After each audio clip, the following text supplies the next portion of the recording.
네, 감사합니다. 제가 청년부 사역할 때 항상 설교 전에 했던 인사가 있었어요. 기억하십니까?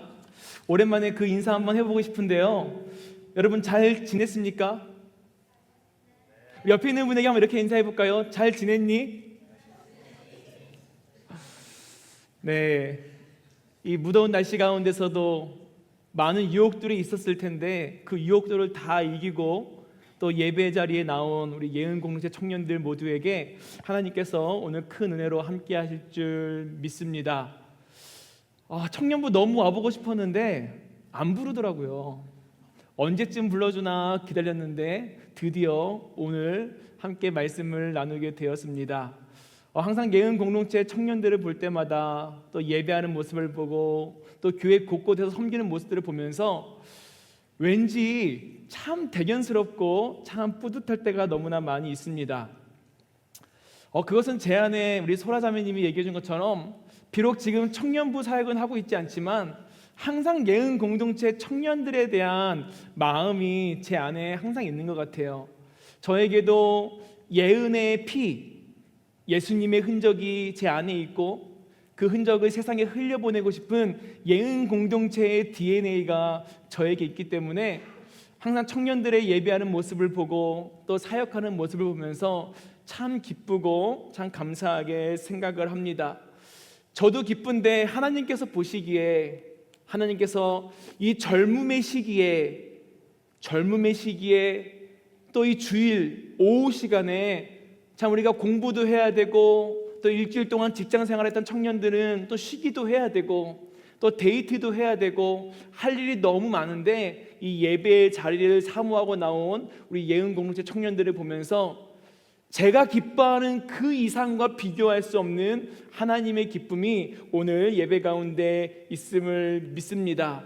계속하여서 여러분 이 청년의 시기를 정말 하나님을 사랑하고 하나님께 더 가까이 나아가는 인생에 있어서 가장 중요한 시기가 바로 예은 공동체의 시기라는 것을 잊지 마시고요.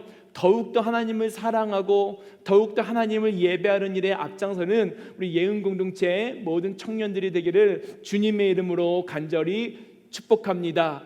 자, 잠깐 기도하고 말씀 나누겠습니다. 하나님 고맙습니다. 하나님을 사랑하는 청년들이 말씀 앞에 섭니다. 하나님 인생에 있어서 가장 중요한 시기를 살아가는 청년들이고 정말로 하나님의 도우심이 없으면 하루도 살아갈 수 없는 우리들인데 하나님 오늘도 간절한 마음으로 예배의 자리에 나온 사랑하는 청년들을 기억하여 주시고 오늘 말씀 가운데 찬양 가운데 하나님의 놀라운 은혜를 경험할 수 있는 예배가 되게 하여 주옵소서. 하나님 우리의 마음을 다하여 하나님 앞에 예물을 드립니다. 드린 손길을 축복하여 주시고 하나님 이들의 삶에 더욱더 큰 은혜와 지경을 넓혀 주셔서 하나님을 향하여 더 많은 것들을 드리고 무엇보다는 이들의 삶을 하나님을 위한 삶으로 드릴 수 있는 믿음과 결단을 우리 청년들에게 허락하여 주시옵소서. 예수님의 이름으로 기도합니다. 아멘. 네, 우리가 베드로후서의 말씀을 읽었는데요. 베드로후서는 조금 특별한 부분이 있습니다. 왜냐하면 베드로후서는 이제 베드로가 자기의 죽음을 앞두고 이제 곧 내가 죽을 것을 이제 앞두고 유언을 남기듯이 쓴 편지가 바로 베드로후서입니다. 여러분 한번 생각해 보십시오.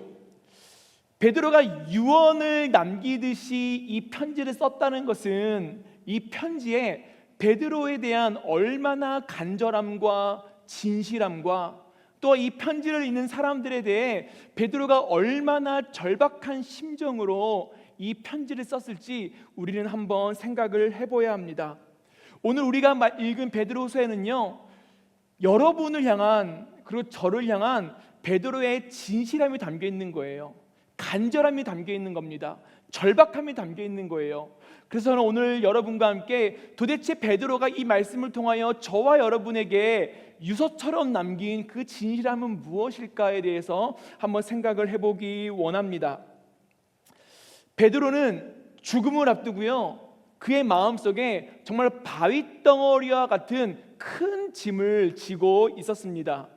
그것이 무엇이었냐면 여러 교회들 안에 생겨난 갈등과 음행과 거짓과 이단들, 또 분열로 인하여 복음이 변질되고 교회가 무너지고 또한 성도끼리 싸우고 다투고 그런 모습들 때문에 믿음을 잃어버리는 성도들을 보면서 베드로는 너무나 안타깝고 속상한 마음을 가지고 있었습니다. 그것이 오늘 죽음을 앞두고 있는 베드로에게 있어서 가장 큰 짐이 되어버린 거죠. 오늘 베드로는 유언장과 같은 편지를 쓰면서 이 유언장을 누구에게 쓰고 있는지 보니까 1절 말씀을 보면요, 사랑하는 자들아 라고 이야기를 하고 있습니다. 사랑하는 자들아, 무슨 의미냐면요, 사랑하는 사람들에게 내 절박함과 내 진실함을 남긴다는 것이죠.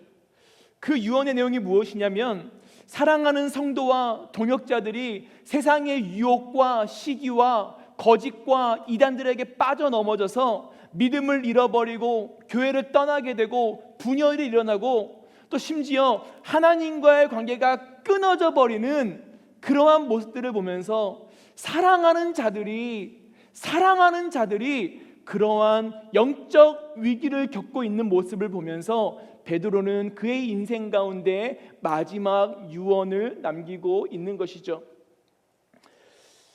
한번 생각을 해보십시오. 여러분이 사랑하는 사람들이 가족이 될 수도 있고요, 친구가 될 수도 있고요, 자녀가 될 수도 있고요. 만약에 여러분들이 사랑하는 사람들이 진리가 아닌 것에 빠져서 거짓과 이단에 빠져서 세상에 빠져서 믿음을 잃어버린다면, 갈등이 일어나고 분열이 일어나고 그로 인하여 하나님과의 관계가 끊어져 버린다면 여러분은 안타깝지 않겠습니까? 저도 목회자로서 사역을 하면서요, 한번 말씀을 준비하면서 생각을 해봤어요. 언제 내가 사역을 하면서 가장 힘들었을까? 힘든 순간은 너무 많죠. 그런데 언제 가장 힘든지 생각을 해보니까요, 함께 신앙생활을 했던 성도들이요, 그렇게 하나님을 찬양하고 그렇게 하나님을 예배하고 그렇게 섬기는 것을 좋아했던 성도들이 한순간에 거짓과 이단과 또 성도들과의 관계와 갈등으로 인하여 믿음을 잃어버리고 신앙을 잃어버리고 서로 욕하고 싸우고 결국 교회를 떠나게 되어버리는 그 성도들의 모습을 볼 때 저는 목회자로서 너무나 마음이 아프고 안타까울 때가 너무나 많이 있습니다. 사랑하는 사람을 잃어버린다는 것은 정말로 힘든 것이죠. 저는 두 아들을 키우고 있습니다. 이제 13살, 10살인데요. 부모로서도 마찬가지인 것 같아요. 부모로서 가장 마음이 안타까울 때가 언젠가 생각해 보면 우리의 자녀들이 믿음을 떠나 세상에 빠지고 세상의 즐거움을 쫓아 살고 세상의 것에 중독되어 살고 하나님 안에서 비전을 보지 않고 세상에서의 기쁨과 소망을 위해 자녀들이 살아갈 때 부모로서 가장 안타까운 시간이 아닌가 생각을 해보게 됩니다. 만약에 사랑하는 사람들이 또 자녀들이 그러한 인생을 살아간다면 그것이 목회자인 저에게도 짐이 되는 것이고 또 부모인 저에게도 큰 짐이 될 수밖에 없는 것이죠. 오늘 베드로는 그러한 큰 짐을 지고 이 유서와 같은 편지를 쓰고 있는 것입니다. 결론부터 말씀드리면요, 베드로가 이 편지를 통해 사람들에게 소망하는 것은 무엇이냐면 생각나게 하고 기억나게 하는 것이에요. 무엇을 생각나게 하고 기억나게 하냐면 바로 복음, 하나님의 말씀입니다. 생각나고 기억하여서 믿음을 붙들라는 것이죠. 어떠한 상황과 순간과 위기 가운데서도 생각하고 기억하여서 너의 그 믿음을 붙들라는 거예요.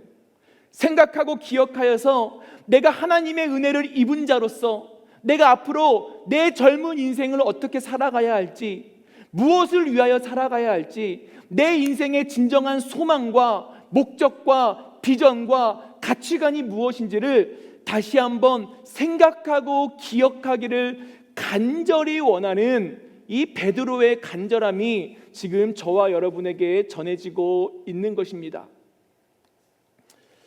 이은공동체 여러분, 저와 여러분이 항상 생각하고 기억해야 할 것은요, 다른 것이 아닙니다. 오직 복음 하나님의 말씀이라는 것이죠. 하나님의 은혜를 항상 생각을 해야 하는 것입니다.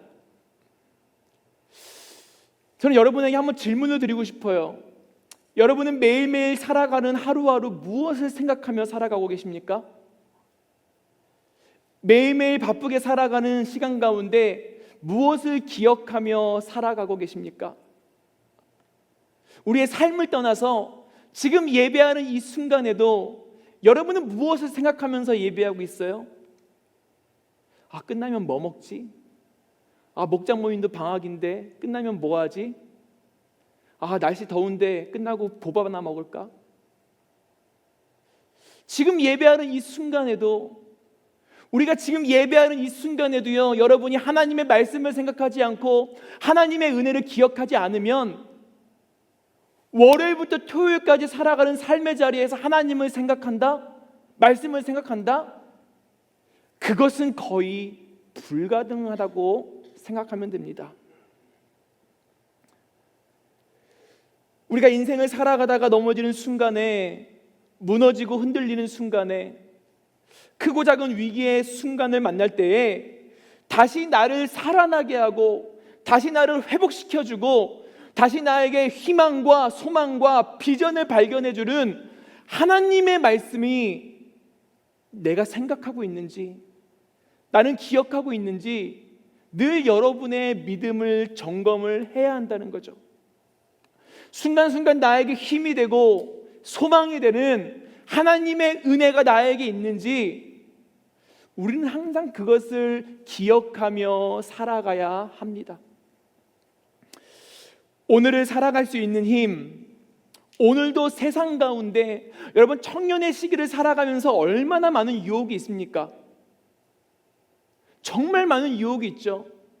우리가 이겨보려고 해도 우리를 끝까지 흔드는 정말로 말도 안 되는 세상의 유혹들이 정말 청년의 시기를 살아가는 여러분에게 너무 많다는 거예요. 이 시기를, 이 유혹들을 이길 수 있는, 견딜 수 있는, 버틸 수 있는 그 하나님의 말씀과 하나님의 은혜가 나에게 있는지, 우리는 그 은혜가 있어야 오늘을 살아갈 수 있다는 것입니다. 그래서 베드로는요, 사랑하는 자들에게 이것을 잊지 말아달라고 간절히 권면하고 있는 것이죠. 저는 청년부 사역을 이제 마치고 지금 성인 공동체에서 사역을 하고 있습니다. 성인 공동체와 함께 또 저희 교회에 70세 이상의 어르신들이 모여있는 소망 공동체가 있어요. 소망 공동체에서도 사역을 하고 있는데요, 이제 소망 공동체에 계신 성도님들은 연세가 많다 보니까 건강이 좋지 않은 분도 계시고 또 이제 80, 90 이상 되신 분들도 보니까 이제 하나님의 부르심을 받는 날이 얼마 안 남은 분들도 계십니다. 그래서 제가 나이는 젊지만 소망공동체 사역을 하다 보니까요, 이제 인생의 마지막, 죽음을 앞둔 순간의 마지막 예배인 임종 예배를 드릴 때가 많고 또 장례 예배를 드릴 때가 많습니다. 그런데 제가 임종 예배를 드리고 장례 예배를 드릴 때마다 항상 깨닫는 것이 한 가지가 있어요. 그것이 무엇이냐면 시간은 영원하지 않다는 것입니다. 시간은 영원하지 않다는 거예요. 반드시 끝이 있고 죽음은 누구에게나 찾아온다는 것이죠. 아직 여러분들이 20대, 30대이기 때문에 죽음이라는 거에 대한 생각은 안 하고 있겠지만, 참 죄송한 말씀이지만 죽음은 저에게도 여러분에게도 반드시 찾아온다는 것입니다. 우리가 청년의 시간을 살고 있지만 이 청년의 시간 동안 영원할 것 같죠? 그렇지 않아요. 청년의 시간 동안 눈 깜빡할 사이에 지나갑니다. 저도 여러분처럼 20대가 있었고 30대가 있었는데요, 어느 순간 그 시기가 지나갔는지 참 슬프기만 해요.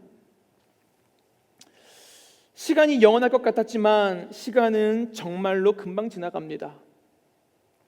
제가 예은 공동체에서 예배를 드리면서 세월 참 빠르다 느낄 때가 있어요. 언제냐면 제가 2017년도와 2018년도에 꽤 오래전이죠, 이 예은 공동체 사역을 했는데, 그때 이제 17년도, 18년도에 이제 갓 고등학교를 졸업하고 이제 예은 공동체에 신입생으로 왔던, 정말로 적응하지 못했던 청년들도 있었고, 또 이제 한국에서 유학 온 청년들도 있었는데, 그 공동체의 막내였던 청년들이 어느덧 이제 대학을 졸업하고 취업을 하고 또 공동체와 교회의 리더로 섬기는 것들을 보면서 야, 시간 진짜 빠르다, 세월 참 빠르다라는 것을 느낄 때가 많습니다.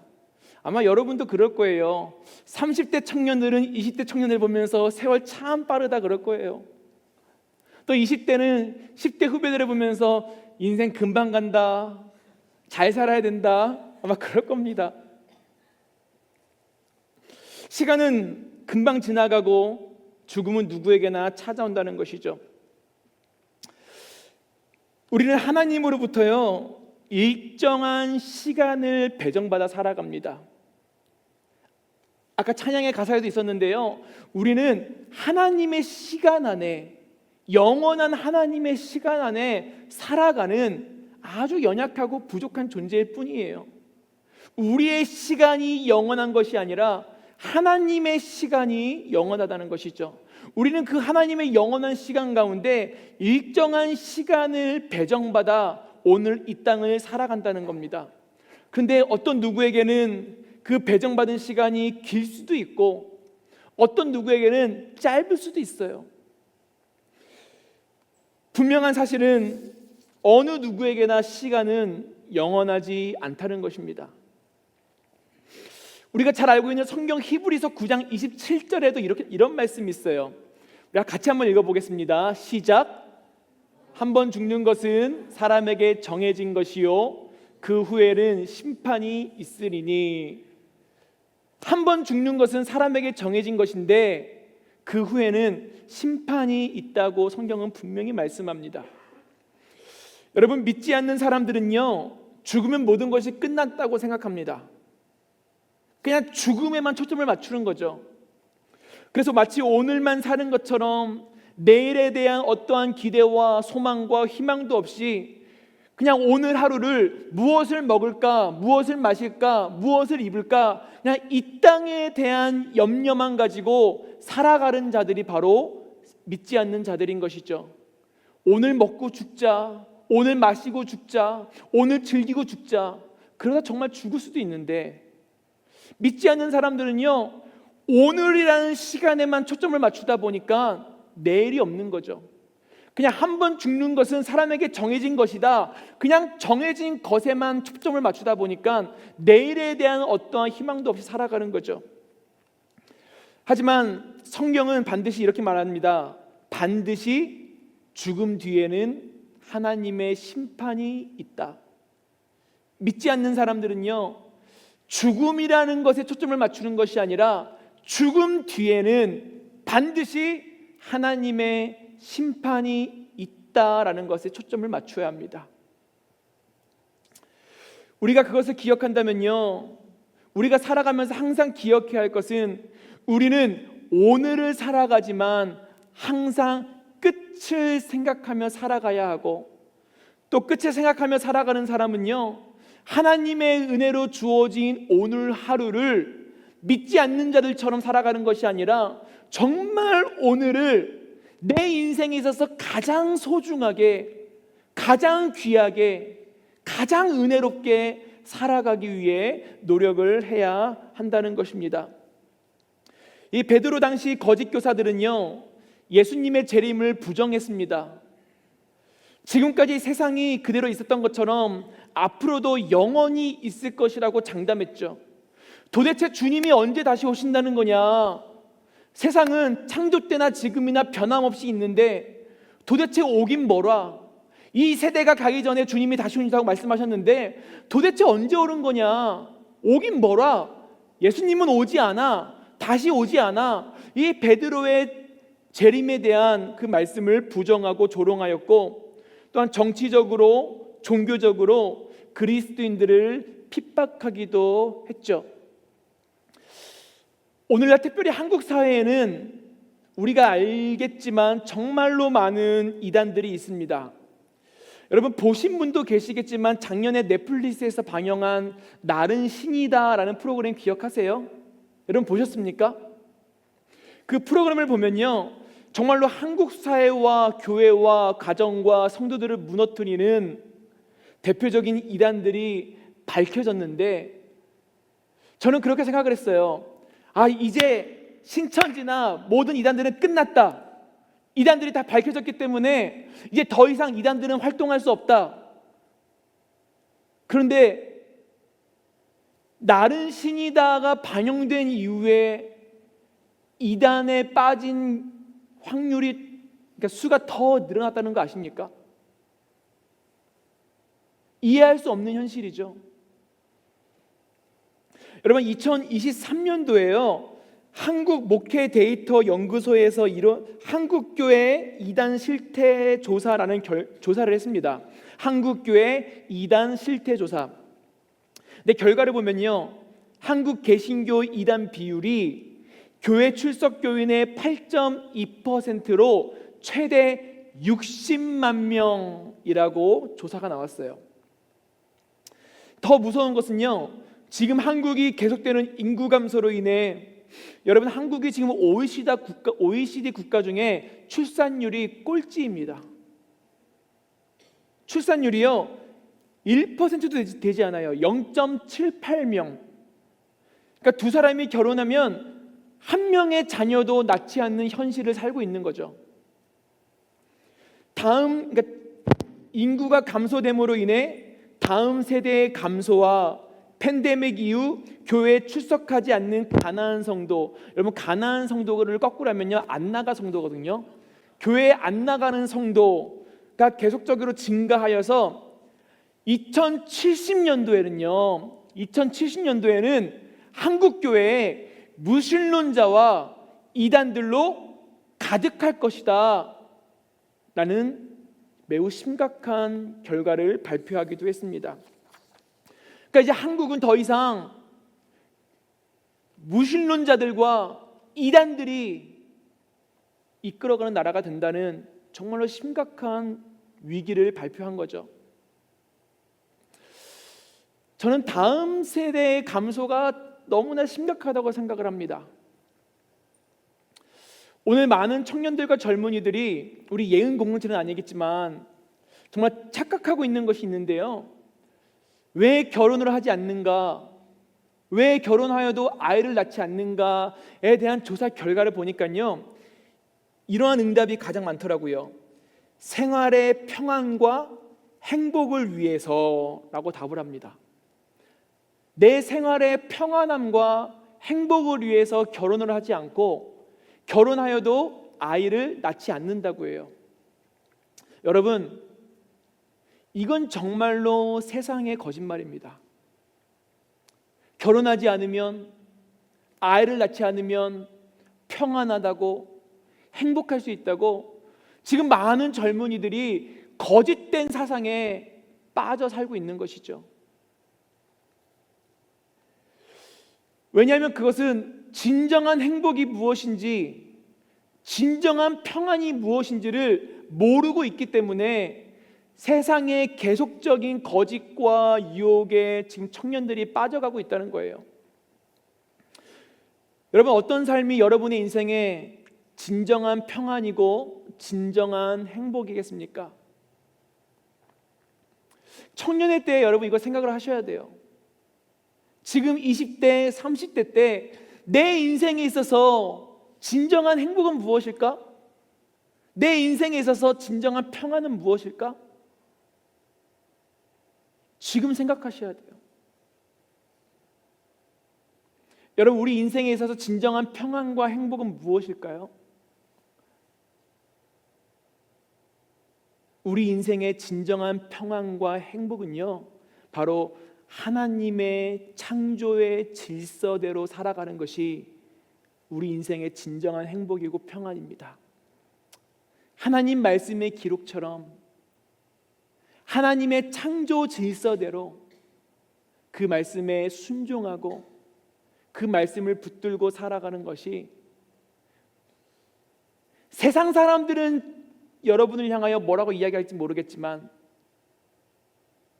하나님의 말씀대로 창조 질서대로 살아가는 것이 바로 우리 인생에 하나님의 형상대로 지음받은 사람에게 있어서 가장 행복이고 평안이라는 것을 우리는 반드시 기억을 해야 합니다. 남자와 여자가 만나서 결혼을 하고 또 가정을 이루고 또 자녀를 출산하는 것은 우리의 삶의 평안과 행복을 위한 것도 있겠지만 본질적으로는요, 하나님에 대한 우리의 믿음의 표현이며 순종이라는 것을 우리는 기억해야 합니다. 내가 어떻게 하나님 말씀에 순종할 수 있을까? 내가 어떻게 하나님 말씀에 내 믿음을 보일 수 있을까? 어렵지 않습니다. 하나님의 창조 질서대로 여러분의 인생을 살아가면 되는 거예요. 그것이 진정한 순종이고 평안이고 행복이라는 것을 우리는 반드시 기억을 해야 합니다. 점점 하나님의 창조 질서와 어긋나는 이 세상을 보면서 우리는 세상은 변하니까, 시대가 변하니까 이렇게 단순하게 생각하면 안 되는 거예요. 맞습니다. 세상은 변해요. 시대는 변해요. 하지만 문제는 하나님의 말씀까지 변하고 있다는 거죠. 하나님의 창조의 질서까지 변하고 있는 이 시대를 보면서 어쩔 수 없지, 시대가 바뀌니까. 만약에 오늘 하나님의 젊은이로 살아가는 저와 여러분에게 있어서 이 악한 시대를 보면서 안타까움이 없다? 그것은 우리의 믿음과 순종을 다시 한번 생각을 해봐야 합니다. 저는 우리 예은 공동체 청년들을 통해서 하나님의 창조가 계속 이어져가는 은혜가 있기를 간절히 소망합니다. 점점 교회가 무너지고 다음 세대가 사라지고 그리스도인의 가정과 교회와 이제는 믿는 젊은이들에게는 꿈과 희망이 없다고 말하는 이 시대 가운데 예은 공동체를 통해서 여러분 한 사람 한 사람을 통해서 다시 회복되고 다시 부흥케 되는 놀라운 은혜가 있기를 간절히 소망합니다. 그러기 위해서는 오늘 베드로가 말씀하는 것처럼 우리가 항상 하나님의 말씀을 생각하고 기억해야 하는 것이죠. 여러분, 특별히 한국 교회를 어지럽히고 있는 대표적인 이단을 뽑는다면요, 신천지입니다. 신천지가 한국뿐만 아니라 지금 LA에도요 꽤 크게 활동을 하고 있어요. 전에는 이제 숨어서 포교 활동을 했다면 이제는 드러내서 포교 활동을 하고 있습니다. 어학원에서 영어를 가르쳐 준다는 목적으로 그들의 종교를 가르치기도 하고요. 또 유학생들에게 음식을 나눠준다는 그런 속삭임으로 또 그들의 종교를 가르치기도 하고요.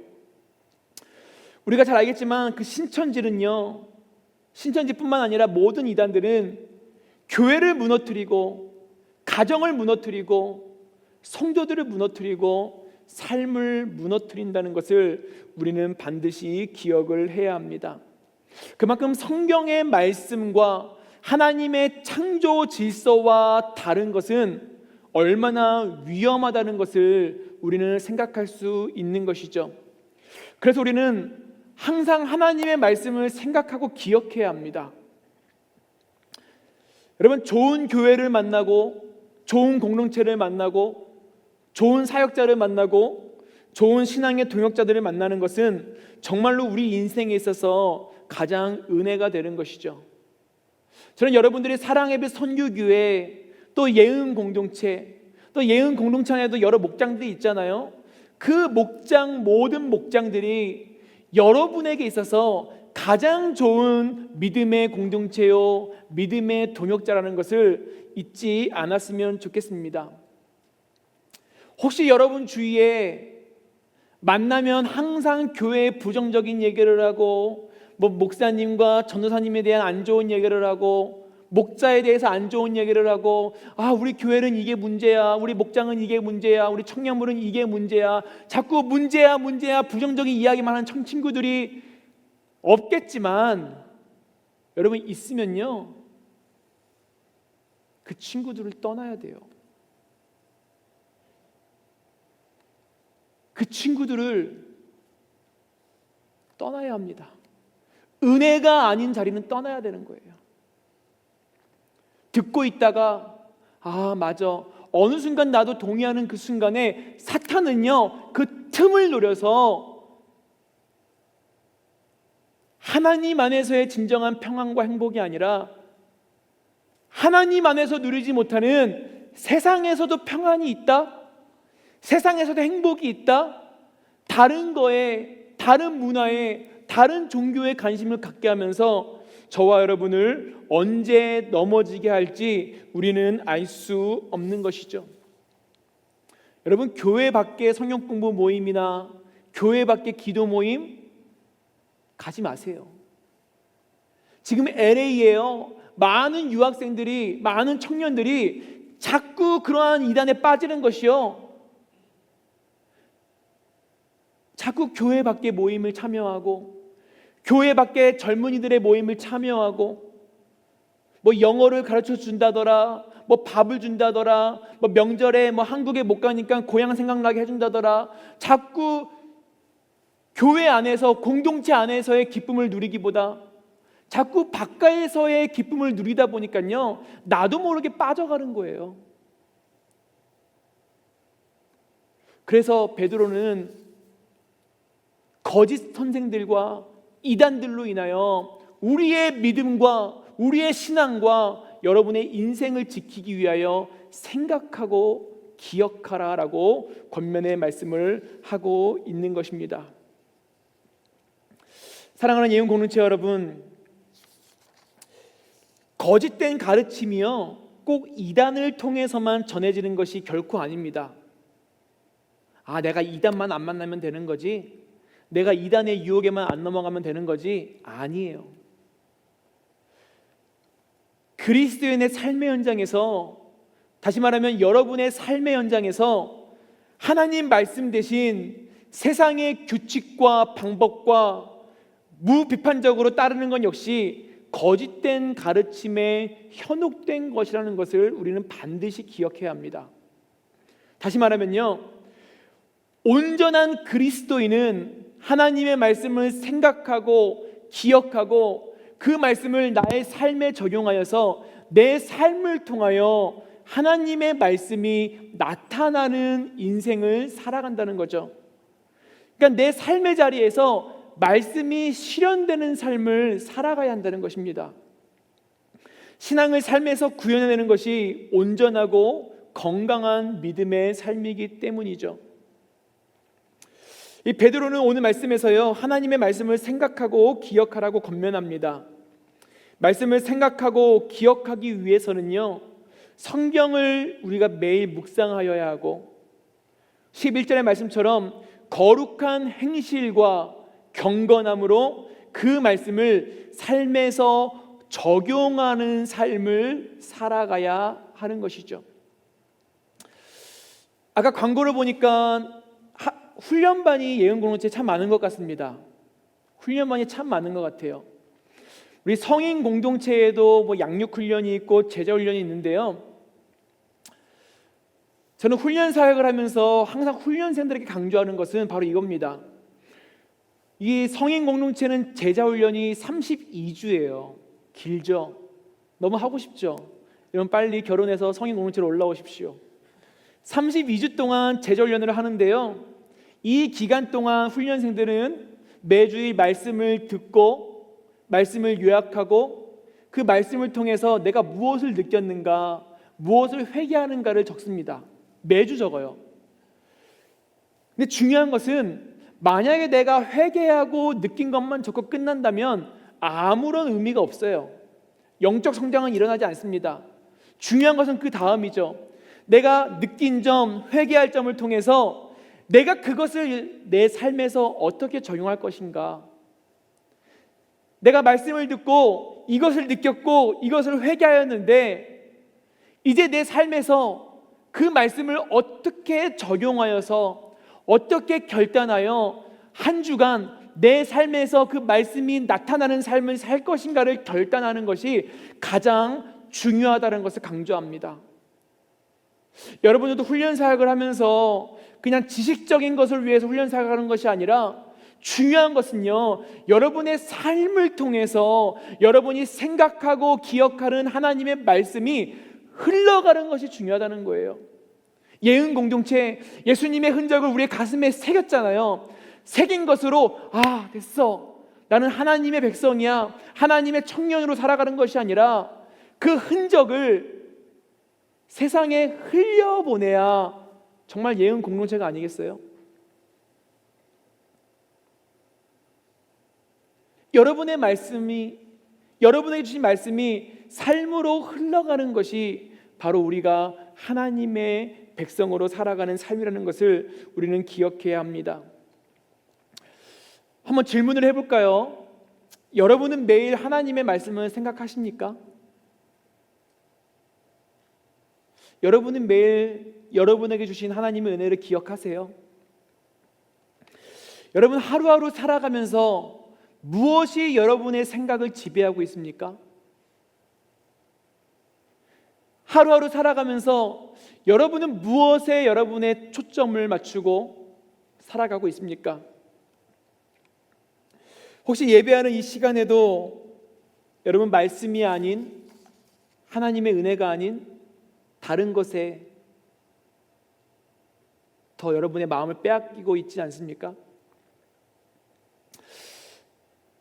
저는 우리가 정말로 하나님의 말씀을 생각하고 기억하기 위해서는요, 먼저 예배에 우리의 열정을 다해야 한다고 생각을 해요.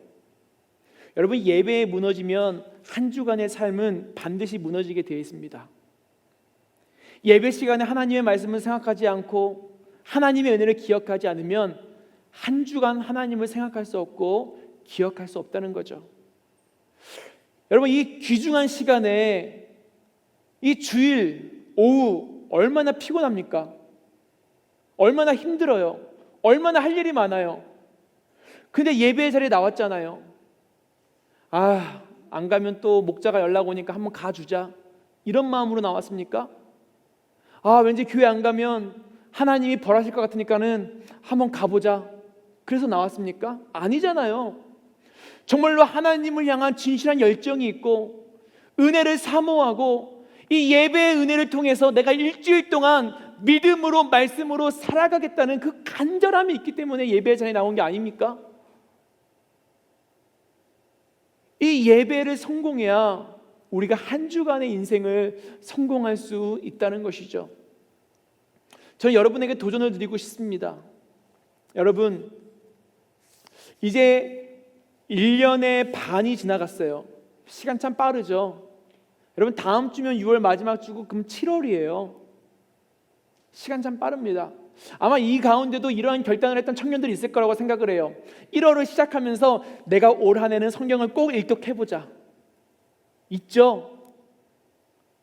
내가 올 한 해는 성경을 한번 필사해보자, 내가 올 한 해는 매일매일 아침마다 말씀을 묵상해보자 결단했던 청년들이 있을 것입니다. 물론 잘 지키고 있는 청년들도 있지만 제가 생각할 때는 반 이상의 청년들은 이미 포기하고 벌써 6월이네, 올해는 글렀다, 내년부터 열심히 하자 하면서 이미 여러분의 마음의 평강을 누리고 있는 청년들도 있을 거라고 생각을 해요. 근데 포기하지 마십시오. 아직 반밖에 안 지났어요. 7, 8, 9, 10, 11, 12 6개월이면요 성경 일독 할 수 있습니다. 물론 많은 양을 읽어야 되겠지만 할 수 있어요. 우리가 말씀을 읽어야, 말씀을 묵상해야 하나님을 생각할 수 있는 것이고 하나님의 은혜를 기억할 수 있는 것이고 예배에 승리할 수 있는 것이고, 그 예배의 은혜로 또 한 주를 살아갈 수 있는 것이죠. 말씀을 읽지도 않으면서요, 꼭 이런 사람들이 있어요. 하나님, 저는 말씀대로 살겠습니다. 하나님 뜻에 순종하며 살겠습니다. 하나님 뜻대로 살겠습니다. 말씀을 읽지도 않으면서 하나님 뜻대로 살아간다는 것은 정말 말도 안 되는 어불성설입니다.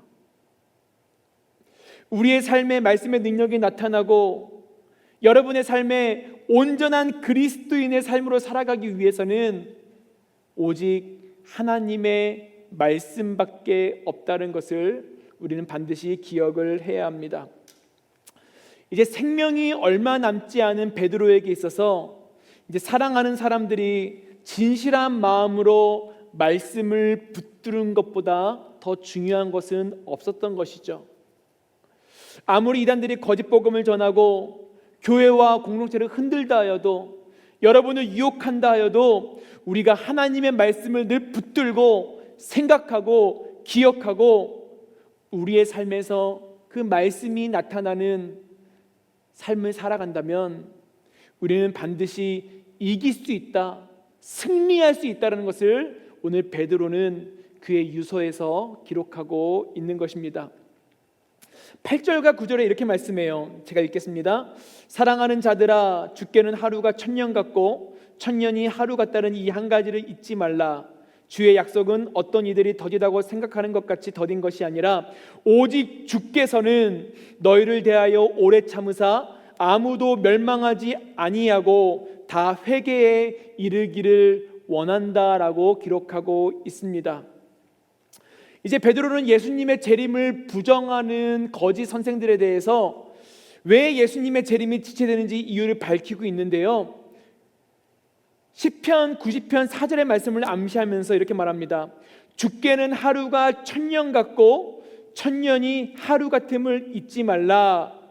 주께서는 너희를 대하여 오래 참으사 아무도 멸망하지 아니하고 다 회개에 이르기를 원하기 때문이다라고 이야기를 하고 있습니다. 여러분, 여기에서 참 중요한 것이요, 하나님의 시간의 개념과 바로 우리의 시간의 개념이라는 것이죠. 하나님의 시간 개념과 사람의 시간 개념에는 분명한 차이가 있습니다. 주께는 하루가 1000년 같고 1000년이 하루 같다. 쉽게 얘기하면요, 사람의 1000년이 하나님에게는 하루가 될 수 있기 때문에 인간의 시간의 계산은 의미가 없다는 거예요. 오늘 우리가 살아가는 이 시간은 하나님에게 있어서는 의미가 없다는 거예요. 그리고 재림이 지체되는 이유에 대해서 아직까지 하나님이 택하신 자들이 모두 회개하고 구원받지 못했기 때문이다라고 성경은 말씀하고 있습니다. 여기에 너무나 중요한 단어가 있어요. 그 단어가 무엇이냐면 오래 참음입니다. 저 여러분이 이 단어를 꼭 기억했으면 좋겠어요. 오래 참으신다. 하나님은 지금 오래 참고 계신다. 이 오래 참음이라는 단어가 원어로 마크로쉬메이라는 단어를 쓰고 있는데요, 이 원어의 의미는요, 오래 참는다라는 의미도 있지만 연기한다, 늦춘다, 기다린다라는 의미를 가지고 있습니다. 다시 보면 이런 의미예요. 하나님이 우리를 위해 늦추고 계신다. 하나님이 우리를 위해 하나님의 시간을 연기하고 계신다. 하나님이 우리를 기다리고 계신다라고 우리가 볼 수 있습니다. 여러분, 우리가 잘 알고 있는 사랑장이라고 불리는 고린도전서 13장 4절부터 7절까지 보면 사랑의 13가지 특성이 기록되고 있습니다. 여러분, 13가지 다 아세요? 아시는데 겸손해서 말을 안 하실 거라 생각을 하고 제가 얘기하겠습니다. 사랑은 오래 참고 온유하며 시기하지 아니하며 자랑하지 아니하며 교만하지 아니하며 무례히 행하지 아니하며 자기의 유익을 구하지 아니하며 성내지 아니하며 악한 것을 생각하지 아니하며 불의를 기뻐하지 아니하며 모든 것을 믿으며 모든 것을 바라며 모든 것을 견딘다라는 13가지 사랑의 특성을 기록하고 있는데요, 제가 한 가지 발견한 것이 있는데 그것이 무엇이냐면요, 사랑은 오래 참는다에서 시작을 해서 뭘로 마치냐면 견딘다에서 끝난다는 거예요. 오래 참음으로 시작해서 견딘다라는 것으로 끝납니다. 그런 의미로 보면 사랑은 인내의 연속이다라고 생각할 수 있는 것이죠. 이제 사랑은 참아주는 것이다라고 생각할 수 있습니다. 그렇죠. 바로 예수님의 사랑이, 하나님의 사랑이 참아주는 거죠. 견디어주는 거죠. 하나님의 사랑만 그럴까요?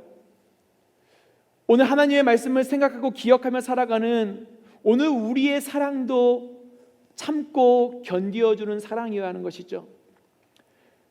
만약에 참고 견디어주지 않으면요, 우리의 공동체는 깨지게 되어 있습니다. 우리의 교회는 깨지게 되어 있어요. 여러분, 제가 아까 제자훈련을 말씀하면서 32주라고 했잖아요. 근데 교회 사역이나 공휴일까지 하면요, 거의 40주 이상을 제자훈련을 해요. 거의 1년 가까운 시간을 제자훈련을 합니다. 근데 제가 생각해 보니까 그 1년 가까운 시간 동안 제자훈련을 포기하지 않고 할 수 있는 이유가 무엇일까 생각을 해보니까요, 물론 하나님의 은혜가 우선이지만 모든 훈련생들이 다른 생각과 다른 상황을 가진 서로가 참아주는 거예요. 서로 견뎌주는 것입니다. 그렇기 때문에 끝까지 함께 할 수 있는 것이죠. 저는 여러분들이 예은 공동체에서 신앙생활을 하면서 공동체 가운데 내 생각과 내 뜻과 맞지 않는 사람들이 분명히 있습니다. 교회에도, 여러분 일터에도, 학교에도, 또 목장에도 있죠. 하지만 그 공동체가 정말로 하나님께서 여러분을 위해 허락하신 가장 은혜로운 공동체임을 내가 믿는다면 참아주는 겁니다. 서로 참아주고, 서로 견디어주고, 서로 격려하고, 서로 이해하면서 은혜의 목장, 은혜의 공동체, 은혜의 교회를 세워나가는 것이 바로 하나님의 사랑을 입은 자로, 경험한 자로 살아간다라는 것을 우리가 기억을 해야 할 것입니다. 저는 그래서 여러분을 통해서 예은 공동체가 어떠한 폭풍에도 흔들리지 않고, 어떠한 분열도 일어나지 않고, 정말로 하나님이 가장 기뻐하는 우리 목장으로, 공동체로 세워지는, 또 여러분이 가는 곳마다 학교이든지 가정이든지 일터이든지 여러분으로 인하여 다시 회복되고 세워지는, 건강하게 일어나는 그러한 은혜가 있기를 간절히 소망합니다. 우리를 향한 하나님의 사랑이 그렇죠. 성경 요한일서 4장 16절을 보면요, 하나님은 사랑이시다라고 기록하고 있습니다. 하나님은 사랑이시다. 여러분, 오늘 이거 하나만 기억하고 돌아갔으면 좋겠습니다. 하나님은 사랑이시기 때문에 오래 참으신다라는 것이죠. 왜 사랑하실까요? 왜 오래 참으실까요? 9절에 말씀하고 있는 것처럼 아무도 멸망하지 않고 회개하기에 이르기를 원하시기 때문입니다. 그냥 단순히 나를 사랑하기 때문에 오래 참으신다라고만 생각하면 안 돼요. 왜 나를 사랑하셔서 오래 참으실까? 그것은 지금 저와 여러분이 회개하여 구원받기를 원하는 하나님의 절박한 마음이 있기 때문이라는 것이죠. 오늘 본문 다음에 기록된 베드로서 3장 15절에 이런 말씀이 있습니다. 또 우리 주의 오래 참으심이 구원이 될 줄로 여기라. 오늘 저와 여러분이 구원받은 하나님의 백성으로 살아가는 이유요, 우리가 잘났기 때문이 아니라, 우리가 죄를 짓지 않아서가 아니라, 성경은 우리가 구원받는 이유는 오직 한 가지, 하나님이 여러분을 사랑하셔서 오래 참으시기 때문이다라고 성경은 말씀하고 있습니다. 우리가 처음에는 삶을 살아가면서 우리가 행동으로나 또 마음으로 죄를 지을 때가 있죠. 왜 없습니까? 모든 사람은 죄인이라고 말씀하셨는데, 그런데 죄를 지을 때 이러한 마음이 들 때가 있어요. 하나님은 아실 텐데 하나님이 날 심판하시면 어쩌지? 하나님이 나에게 벌 주시면 어쩌지? 참 죄를 지을 때마다 참 하나님을 두려워할 때가 있습니다. 그런데요, 한 번, 두 번 그러다가 하나님께서 어떠한 심판도 하지 않고 어떠한 벌도 주지 않고 오히려 내 인생이 너무 잘 풀려요. 그러할 때 우리가 영적으로 완전히 무감각해져서 죄를 지으면서도 어느 순간 하나님을 두려워하지 않고 하나님을 의식조차 하지 않는 영적인 위기 가운데 살아갈 때가 있습니다. 그때 사탄은 우리에게 속삭이죠. 거봐, 죄 지어도 되잖아, 거짓말해도 되잖아, 도둑질해도 되잖아, 음란에 빠져도 되잖아, 뭐 마약과 술과 중독에 빠져도 되잖아, 거봐, 하나님 심판 안 하잖아. 그 속삭임에 넘어가다 보니 이제는 하나님을 두려워하지도 않고 하나님을 의식조차 하지 않는 영적 위기에 빠져 살아갈 때가 너무나 많습니다. 혹시 그러한 영적 위기 가운데 살아가고 계신 우리 청년들이 있다면 저는 이렇게 말씀을 드리고 싶습니다. 그것은요, 하나님이 여러분을 포기했기 때문이 아니에요. 하나님이 안 계시기 때문이 아닙니다. 그것은 하나님이 오래 참으시기 때문이라는 것이죠. 하나님이 기다려 주시는 거죠. 하나님이 늦추고 계시는 거죠. 하나님이 여러분을 너무 사랑하셔서 오래 참고 계시기 때문이라는 것이죠. 우리가 이제 결단해야 할 것은요, 이제라도 다시 하나님의 말씀을 생각하고 기억하고 회개하며 하나님께 다시 돌아서는 것입니다. 여러분 기억하십시오. 하나님은 오래 참으시는 분이지만 영원히 참으시는 분은 결코 아닙니다. 오늘 성경도 말씀하고 있지만요, 그날은, 그 하나님의 시간은 도둑과 같이 우리 가운데 임한다라는 말씀을 우리가 결코 가볍게 생각해서는 안 될 거예요. 아, 나는 아직 청년이니까, 젊으니까 그때가 아직 나에겐 찾아오지 않겠지? 아니요. 그날은 도둑같이 여러분의 삶에 찾아오게 될 것입니다. 인간의 역사 속에 흘러가는 크로노스의 시간 가운데 주님의 약속이 언제 이루어질지는 알 수 없지만 하나님의 카이로스의 영원한 시간 안에서 천년인지 하루인지 의미가 없는 하나님의 시간은 반드시 저와 여러분의 시간에 임하게 될 것입니다.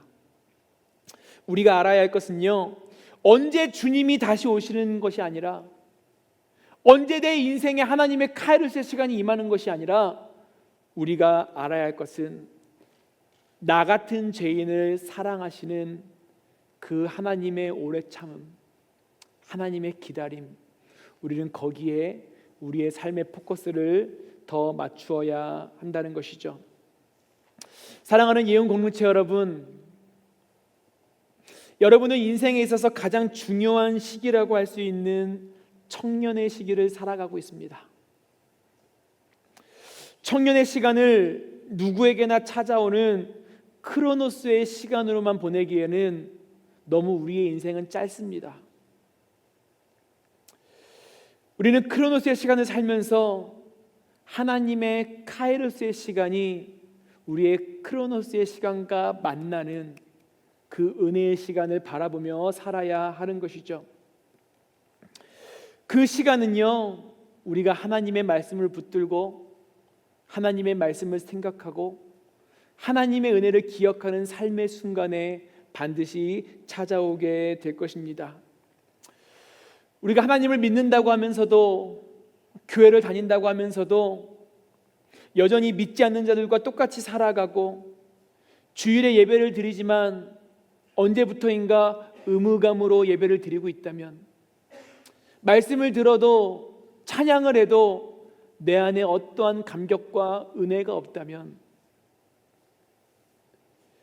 지금 우리는 하나님 안에서의 참된 평안과 행복보다는 아직도 내가 세상에서 세상 사람들이 말하는 평안과 행복을 추구하며 살아가고 있지 않나라는 것을 우리가 돌아보아야 할 것입니다.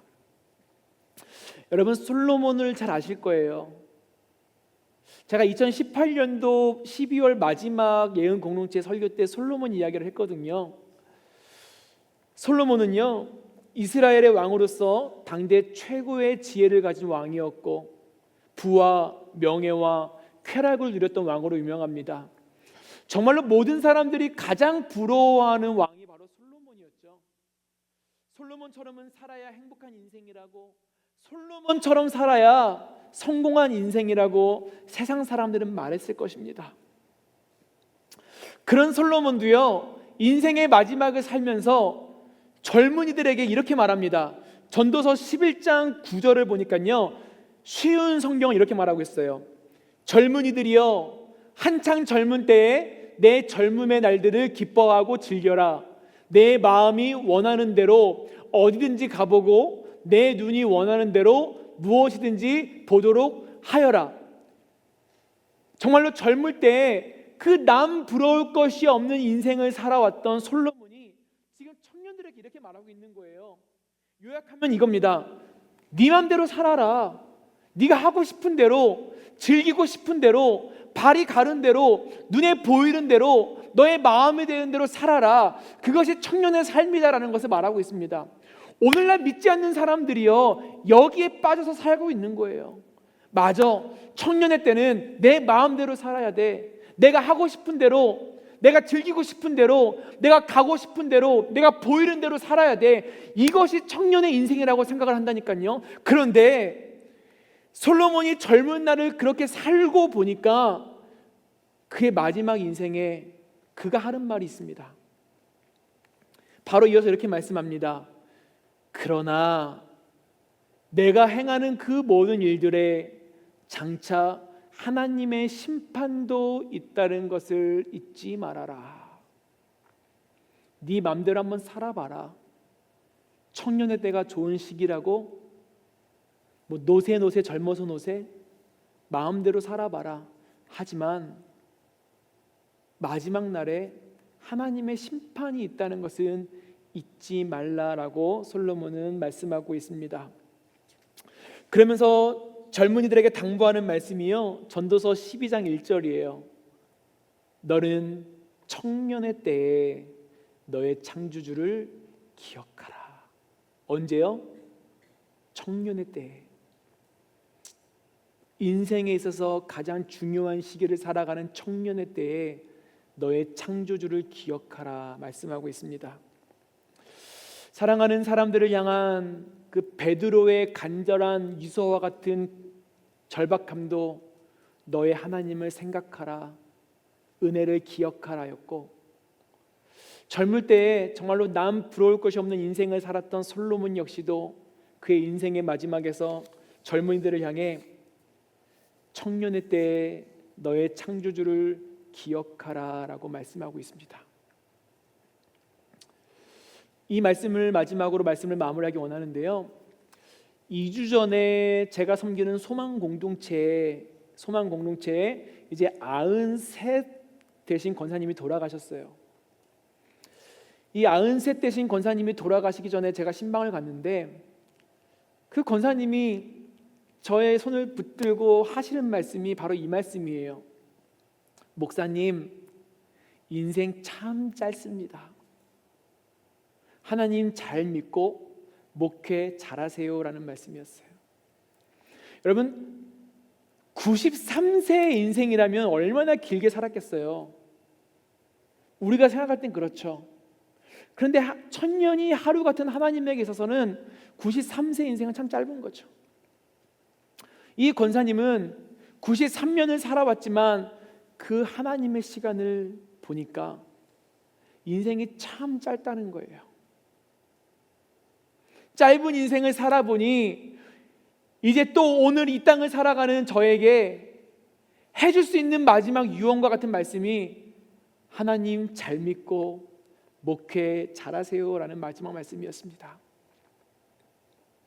사랑하는 예언 공동체 여러분, 아직 제가 여러분에게 이러한 권면을 할 수 있는 자격은 없지만 저 또한 정말로 말씀대로 순종하며 믿음대로 살아간다고 자부할 수는 없지만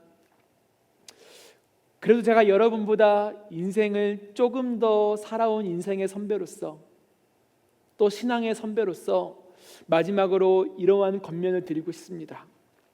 여러분, 인생 참 짧습니다. 청년의 때에 하나님 잘 믿으세요. 청년의 시간 참 짧습니다. 이 시간 속에 하나님 더 사랑하시고 하나님 안에서 여러분의 인생에 진정한 평안과 행복을 발견하시고 하나님 안에서 내가 무엇을 위하여 살아야 할지, 어떻게 살아야 할지, 내 삶의 목적과 가치관이 무엇인지 여러분의 인생과 소명과 비전을 하나님 안에서 청년의 때에 발견해가는 그러한 은혜가 있기를 간절히 축복합니다.